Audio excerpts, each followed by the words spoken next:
Mtoto wa msitu. Asante sana, karibuni 2419 msitu. Thank you so It's much. Toto with a small letter T. Okay, yes. Toto, how are you? I am well. Thank you very much for coming to 2419 msitu. Thank you for having us. It's the number of kilometers that I traveled in 2017 cycling by bicycle, which took about 21 days from here to my father's house in Zambia. That's in Lusaka. So it was 2,419 kilometers. Permaculture basically is a natural way of farming. In permaculture basically means perma means permanent, then culture is the agriculture. So what you're trying to establish is a permanent agriculture. Here you have some comfrey, what we call mapake. Yes. So basically what we do is where you're planting your fruit trees, you plant comfrey because comfrey usually digs deep into the ground and gets those nutrients, and then later on when you cut them, you can actually do this.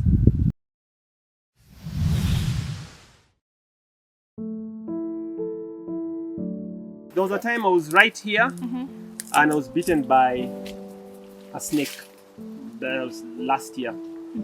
Yeah, but otherwise you're safe here with me because there's a lot of medicine around here. So I want to continue taking you to the swell where it ends. Okay. So come with I'm me. noticing you have aloe vera. Aloe vera is very good. Yes. This aloe. So what happens is that I usually use it like in case you got skin irritations. Yes.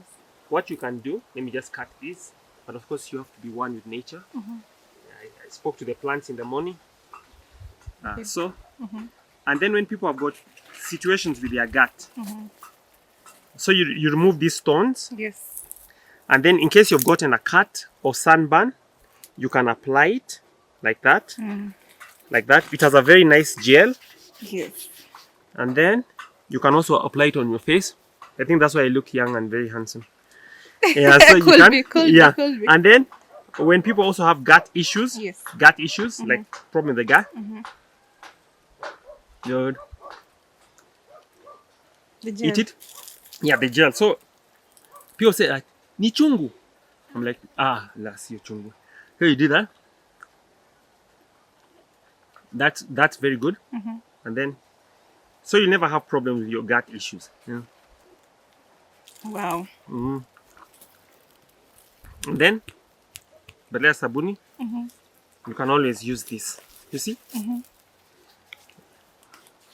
It's very good.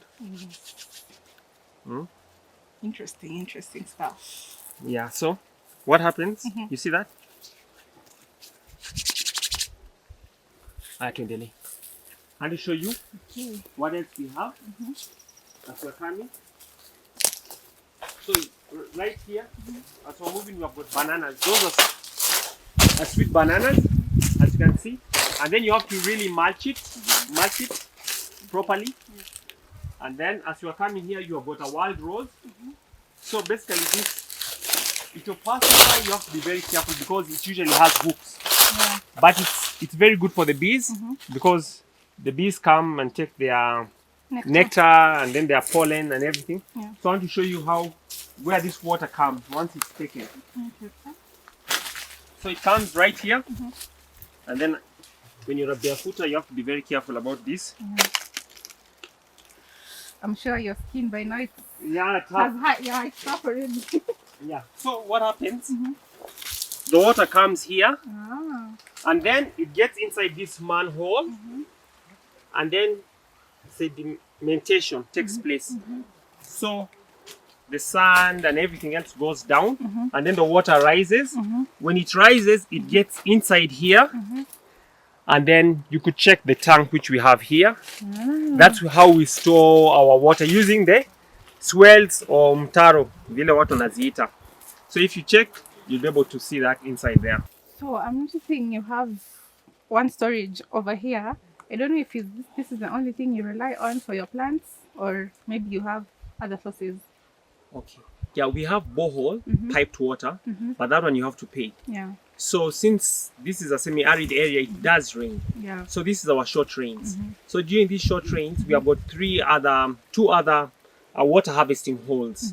And we have been able to put the mitaros in a way that they gravitate towards that. So I would like to show you what we have here, so that you can be able to see how we usually harvest that water and are able to re-get this 1 acre piece of land. Okay. Yeah, so let me show you from here. Okay.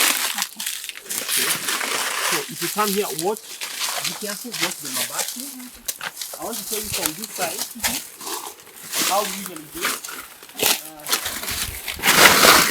Here is a 10-liter jerrycan that we usually use. We tie a rope to it. Yes. At the moment, that rope is being used somewhere else. Okay. And then we just throw it inside. Yeah. And then my job is to pull it out. And then I fill another 20-liter jerrycan, maybe 2. Okay. And then I carry them using raw strength. Again, And two then- birds with one stone. yes. It's like you're exercising Yes. at the gym. Yeah, well, actually, that's the beauty about permaculture is that, and it doesn't mean that I'll be doing it always. Yeah. Succession.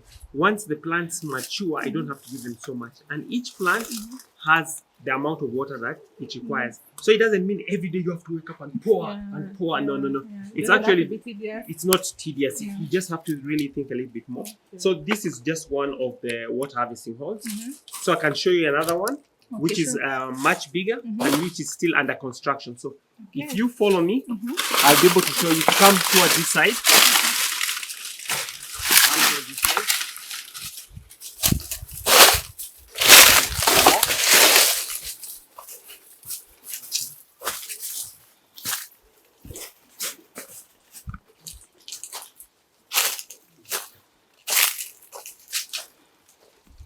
Alright, so before we go to that water harvest, I want to show you something else that we have here. So here there are some sweet herbs. So here you've got some sweet herbs, sweet smelling herbs. I would like you to smell these. Okay. These are very good. The spear mints, and also different type of mints. We've got different type of mints which are growing right here. So what you do is that you can make an infusion of this when you want to have, instead of having tea leaves, you could have this. These are green, and they're more nutritious. They have those phytonutrients that you require. Yes. And also, they're very good. The taste, it has a minty taste. Actually, you know- the mint is what you're feeling. Yeah, that's what you're feeling. You can also use it when you're as a toothpaste. Rather than use a toothpaste, you can also use it. It will make your breath fresh. Yes. And also when you're making dishes, you can actually use a bit of this For these your mints. aroma. Yeah, for the aroma. Yes. And then as we are moving on, maybe I could show you more of what we have. Here on the wall, what happens is that we want to make this wall as natural as possible. Yes. So this is a ficus pumila. Ficus pumila. So what it will do, it's going to grow. And then you don't have to worry about using strings or whatever it is. It will grow and it will cover. But it usually needs a rough wall. So basically this place should remain green. And then here, remember the bull thistle that we saw at the gate is also growing here. Yes. So everything is growing where it's supposed to be. Yes. I didn't plant anything. Yes. And as you're moving here, you also have a lavender. And then here I also wanted to show you something about the miracle leaf. It's known as Kalonchoi pinnata. So basically I can gift you this. You can actually just plant this as a leaf. And then it's used, and it's also very spiritual. In the sense that whenever you're traveling, you can always carry this leaf. Wow, thank you. And the spirituality about it, yeah, would have to dig deeper. Come next time, I'll explain to you. But actually, it's very good. I had problems with my ears the last time, so speak to the plant. You have to speak. And what happened was, we pounded this, and my queen, my loved one, you plant. She pounded it, ponda, and then inside the ear, because my teeth are still growing. I have good teeth. They're still growing. So when your teeth are growing, you usually have an earache because the nerves and everything. Yeah, so those are the molars. So she did that, and then it has that juice. You see that juice? There's that liquid. So she poured a little bit of it in my ears, and then it reduces that pain. Okay? Wow. So it's called, I don't know its Kikuyu name, but it's known as Kalanchoe Pinnata, the miracle leaf. Yeah. So people would use it for spiritual reasons, for good luck. So always put some in the pocket. People with diabetes, they would also use it. Teething problems. So you actually use it. It's very good. You can use this together with guava leaves. They're very good at relieving that pain. And also something else you can also use in case you've got teeth problems are the mints. The mints are also good in case you've got problems because they're also anti-inflammatory. So because of that swelling and the like, it will actually help. Rather than take pills, you actually have everything here. Nature is providing us with everything. Yes, so come with me. Okay. I want to show you the other water harvesting hole. So we can come this side. I want you to pass here. This one, how can we forget? For your viewers. What do we have here? Here we have my Goya. So basically, I would like to talk about this one a little bit more. Before pads came into existence, women would take. By the way, these leaves are now small, but they usually become really big. So when they are bigger, what the women would do would peel, would take some like that, and then they would put them inside the maybe where they're using maybe their toilets or the like, and then later on, maybe the next day, then they would use it as pads also. It has such a smooth texture. Very, very smooth. Yeah. So mygoya, known as Plenctranthus barbatus, and then it's also good for your circulatory system. For people who have got erectile dysfunction, you can also use this. For urinary tract infections, women would also use this. So they would take this, and then remember they're not using the pads, and then hold it. There's a way that they would hold it there, and then now the vagina would be able to take in the phytonutrients that are here, and then easy. So you not have urinary tract infections, and those are the number of things which are affecting our women. I can imagine they also Today. didn't have maybe like the cramp that you have because it has all those Yes. vitals. Yes, and then you can even make an infusion of it and just take it. So if you look at all the benefits it has, it's helping both the men and helping the women. So when you have healthy women, also the men will be very healthy. So my Goya is something that should also be planted near in the home, and also it chases away flies. So they would put them in pens where the animals are, and it will chase away those plants.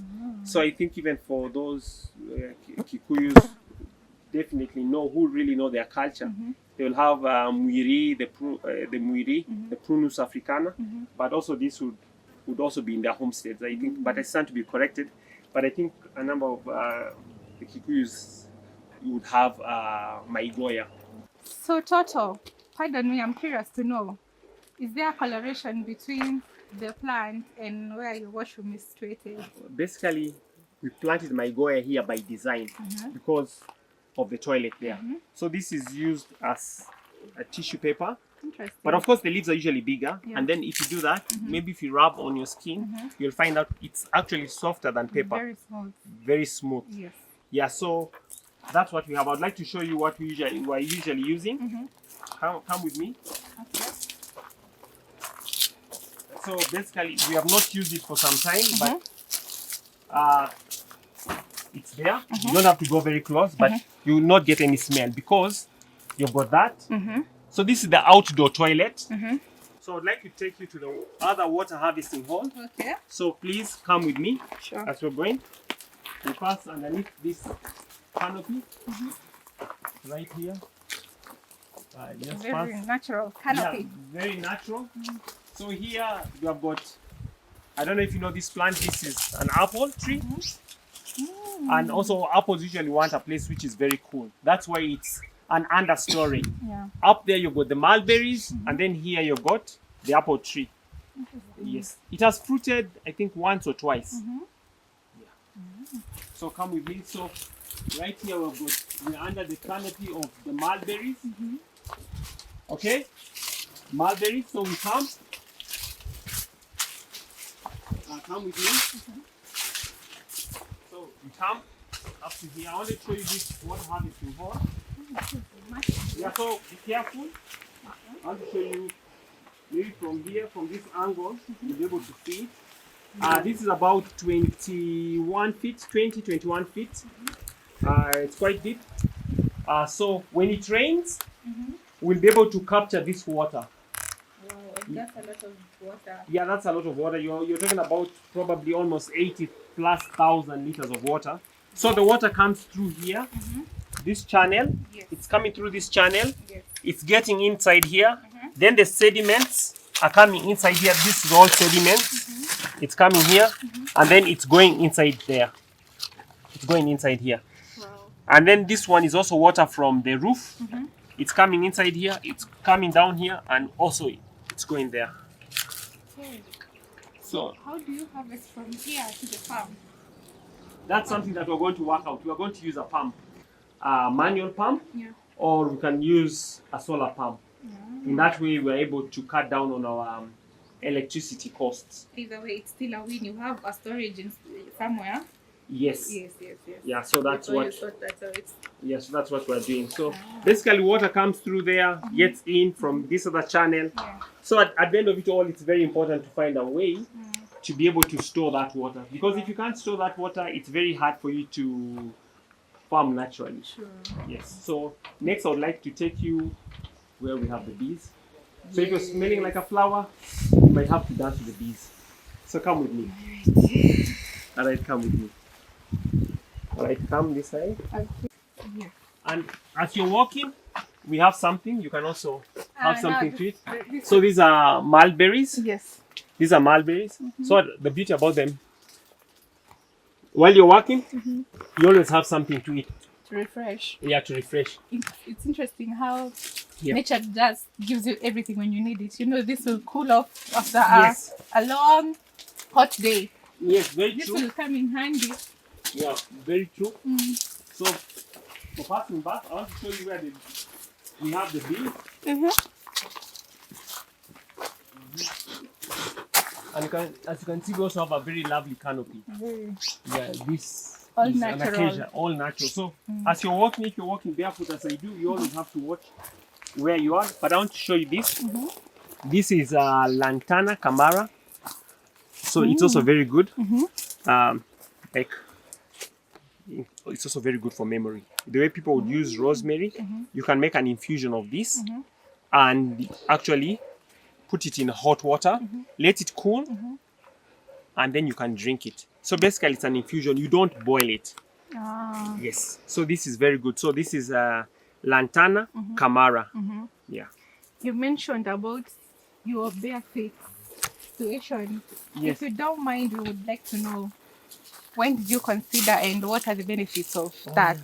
Basically, I usually ground. I've been all the way to South Africa, bare feet. Of course, I went by bus, but I was actually grounding. So what happens is that when you ground, it's very good for your feet. It strengthens your feet. Yes. So most of the time people are afraid, miatoka. You know, they are afraid that they'll have those. But what?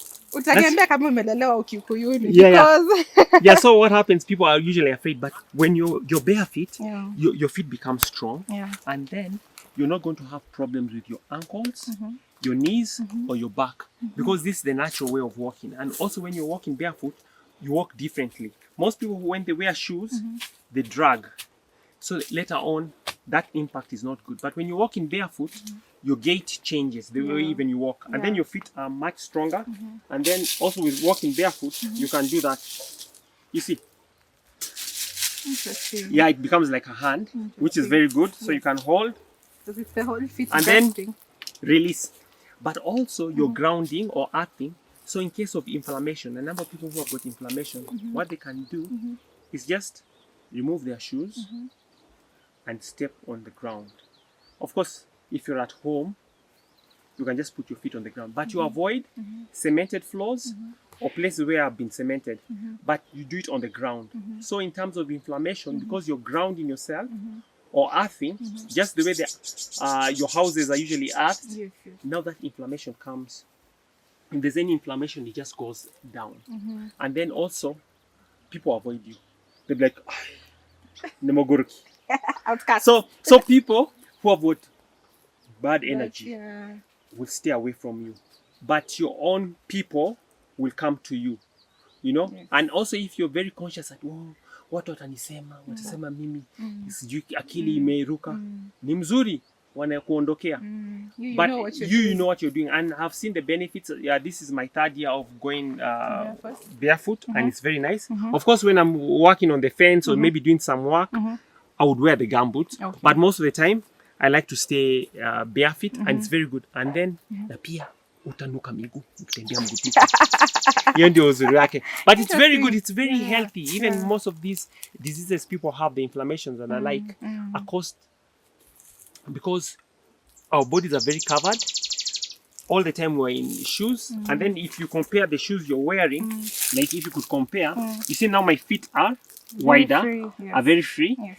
but yours now have been constricted. Yes. And then now there is no connection. If you may, you see, there's no connection between you and the earth. Yeah. I would suggest this kindly, if you'll allow, if you could remove your shoes and then walk a little bit on this ground. I don't mind. I mean, let me feel the experience. Yes. Yeah. Then we can just walk together. Yeah. And then you feel, and then of course, what happens? You have to balance your weight. Yes. So I've been moving that for you. So we walk. Actually, it feels so good. Yeah. By the way, it's acupuncture. You know, you're having that massage, and then you become very aware of your environment. Okay. So let's walk.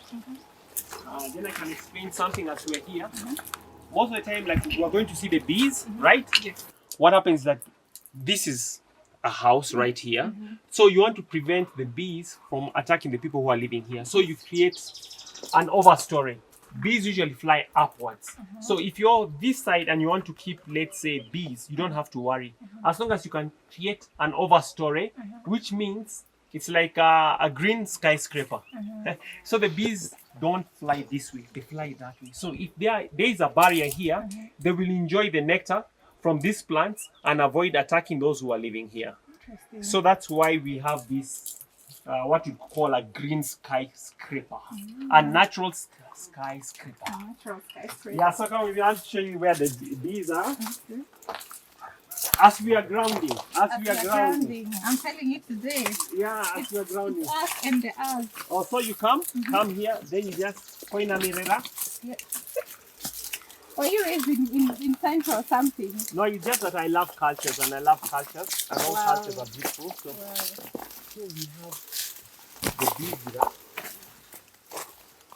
So all of these are right here. But what happens with bees? That's why we're not going to go closer, because you're smelling like a flower. Yes, please. Your scent is that of a flower. So you can actually, you put them here, and then you create this type of canopy, the trees, so they'll be flying upwards. From here we have the bees, and then they're going there. And the reason why I'm not shouting is because bees don't like noise. So when you're there, you have to be calm. And then also, they are very sensitive about certain scents. So for me, they're used to my smell. But doesn't mean that I can go and provoke them. So They won't spare you. They won't spare me. I harvested some honey a few weeks ago, very sweet honey. But now it's very dry, so you are yet to harvest like this week. Okay. But it's quite dry, so you have, like, you see, you've got passion fruits, and then they have flowers they can be able to get.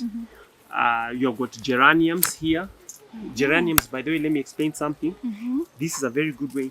I have to show you this. In case someone has got sinusitis, you can pound it like that, and then Feel the smell. yeah, these are called geranium. These are geraniums. And also it's sanitizer. So in case you have no water or something, you can just do that and sanitize your hands. I would like you to smell that. Yes. So the bees, because also it produces flowers, the bees will come, take some nectar from here, take some nectar from these are gerantas. These are gerantas. And any plant that you see that is variegated, it's like that. This is also good for the skin. These variegated plants, this is good for the skin. These are durantas. Duranta. And then here we have got also one. here, herbs tea. So like for this one, it's also a vegetable. People would say nemaua, but it's not really. So it's very good. You can also eat it. It contains iron. It's almost similar. So D, Yes. basically we have got two type of beehives right here at 2419 Msitu. We have got the Kenya top bar hive. Kenya top Bar hive, yeah, that is from here. That's the one, Kenya top bar hive. And then we also have the Langstroth, which I will show you later, which is on the other side of the shamba. Okay. Yes. What are the difference? Basically, the Kenya top bar hive looks like a log. And so bees which are in dry areas like here, because we have the African bees, Yes. what happened? They prefer the Kenya top bar hive. And with the Kenya top bar hive, you can harvest the honey, and you can also harvest things like there's also the pollen inside, and you actually harvest everything inside, because basically the bees usually go and get nectar and the pollen. So also the pollen is also very medicinal. The honey is medicinal, especially when it's coming from these trees which are around here, because these are dry areas. That's why you'll find out honey from dry areas is usually has a very distinct taste. It's very different from highland honey. And there's no honey which is more superior to the other. Honey is honey because it's created by bees, and until humans create their own, I think the honey from the bees is the best. Okay. Yeah. So either way, you still get the same products from the different beehives. Yes. Ah. And then also other people usually keep this for apitherapy, whereby they're using the bee venom, but we have not reached that stage. We prefer just to use the honey, but there are those who might want to use the bee venom to treat certain ailments like arthritis and the like, apitherapy. But we're not doing that at the moment. We are more of the honey and the beeswax is what we're getting from it. And the beauty about the beeswax, you can be able to make certain ointments with it, like using cayenne pepper, and then you can use the beeswax, and then you can make it. So there are a whole range of products that you can actually get from 2419 Msitu, but you have to be patient. I'm sure that's a virtue you have learned over time, with time. And also something I learned also from living with the bees is that I once made the mistake, you know, when honey imekuja, shakwa, unavuna shove, kama hakuna kesho, unaweka shakwa. Then guess what they did the next day? After 2 days, they left. Why? Because you took everything. It's like someone comes into your home, they take all your furniture, they take all your cutlery, they take everything, plus your bed and your clothes and your soap, everything. So I made that mistake. So now, whenever I harvest, although we can't open it now, whenever we harvest, we just take 70%, you leave 30%. Why? Because this is a dry area. And remember, the honey is not for us, it's for the bees. The bees actually make honey, not for us. They make it for themselves. So what I usually do now, so far, we have got 9 out of 10 beehives are colonized, meaning that they have bees. 9 of them. It's only one that doesn't have bees. So what you have to do is when you harvest, harvest with the bees in mind. Don't harvest to make a profit. Don't be selfish. Harvest, don't be selfish, as I was. So I learned that the honey is for the bees. We only get to take some for ourselves. You can only be fair. I mean, nature is telling you we have to be fair. It doesn't have to talk, but it's telling you we have to be fair. Interesting. I didn't even know about bee venom. I'm hearing from you. Every day is a learning day. So do you have, whoever practices that, do you harvest it with the pollen, all of it, or there's a way they do it? So, oh, basically, next time if we came and you had your bee suit, we'll be able to open the hive, and then you'll be able to see it, and then you'll be able to see how it looks like, and then you can be able to tell. Yeah, because what happens when you remove it, I have some I can show you that we harvested. We just removed everything. I've got one I would like to show you. Somewhere there, and then you'll be able to see how it looks like. So I think that's the next thing I should show you of how it, at least I'll be able, if I explain to you and you can actually see it, it will be very good. Yes. In the case of the bees, are they self-sufficient animals such that they'll just go search for the nectar, or do you have to make sure that around them you have like flower plants? basically what bees require also is a very good enabling environment whereby the noise, they're not being harassed by animals or persons, and you also let bees do what bees do. Yeah. So basically, when we're having the bees here, the main goal is not for the honey, but for the pollination, because over 75% of the plants are pollinated by bees and wild bees and the like.